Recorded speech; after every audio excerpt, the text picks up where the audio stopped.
Good morning, good afternoon, good evening, good night, good day to you, depending where you are in the world.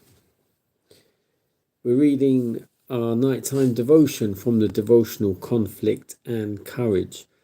The title today is Rebellion in the Camp. The scripture reading is taken from 2 Peter 2, verse 10. These men are arrogant and presumptuous.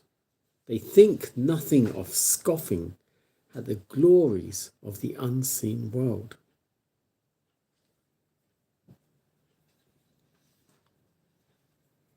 It's hardly possible for men to offer greater insult to God than to despise and reject the instrumentalities he would use for their salvation.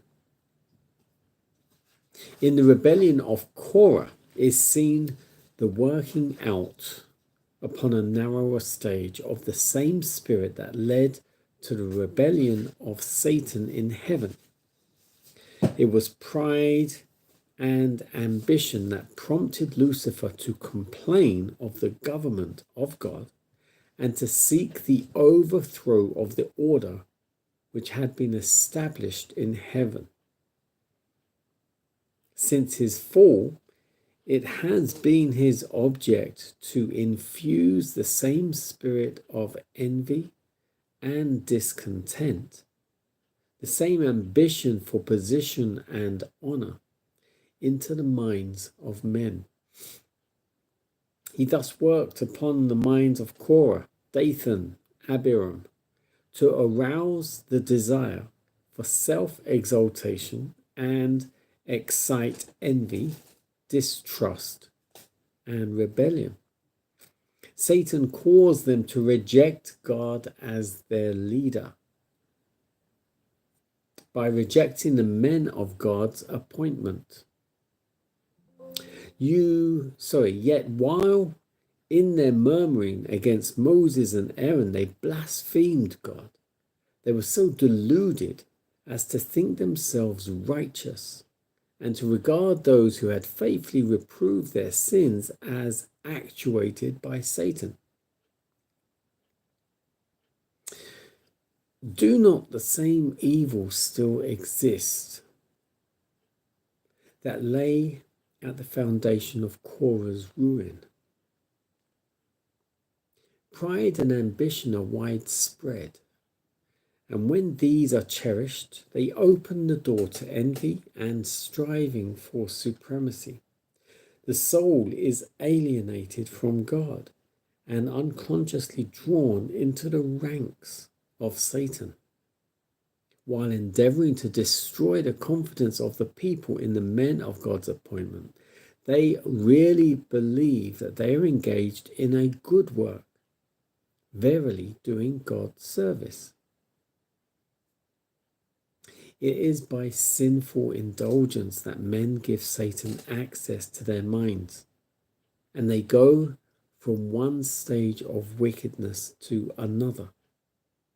The rejection of light darkens the mind and hardens the heart, so that it is easier for them to take the next step in sin and to reject still clearer light, until at last their habits of wrongdoing become fixed. Sin ceases to appear sinful to them.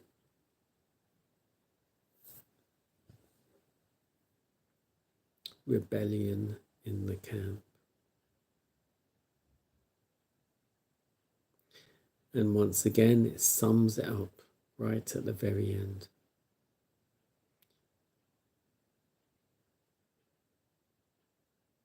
Sin ceases to appear sinful to them the more you commit that sin.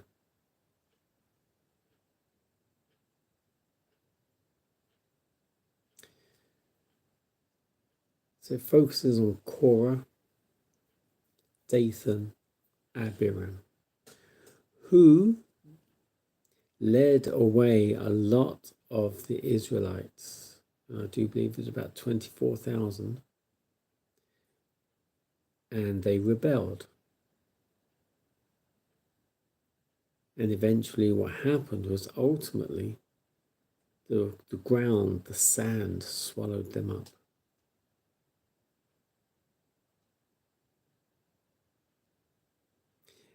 Because everyone followed them, Korah, Dathan, Abiram, because all of those people, their families, etc., followed them, led them away, just the same as a third of the angels were led away by Lucifer. These same people were led away by Korah, Dathan, Abiram. And this goes to show that if you rely on man alone, you have a pastor or a preacher, and you just follow him, everything he says, the likelihood is he's not always going to be truthful and correct. Not going to say it's absolute, but there's a strong likelihood. So therefore you need to read the word for yourself. You need to study the word for yourself. Yes, you can listen to preachers and pastors, etc., but it doesn't make them right.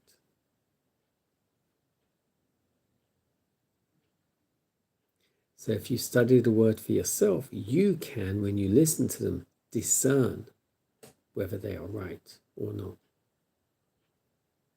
But unless you know it for yourself, you will never know yourself. Do not follow Korah, Dathan, and Abiram of our world now. The likes of T.D. Jakes and all those other big church pastors and preachers. Even the small ones, they're not all correct. Most of them are not correct. Well, I'm not preaching to you now, I'm just reading from this, but you can go and read that for yourself. Look up Korah. And you'll find why they walked away in rebellion and why they were swallowed up by the sand. Ultimately, they were punished. And quite right so. Remember, the very last line of this: sin ceased to appear sinful to them. And it is so with yourself as well.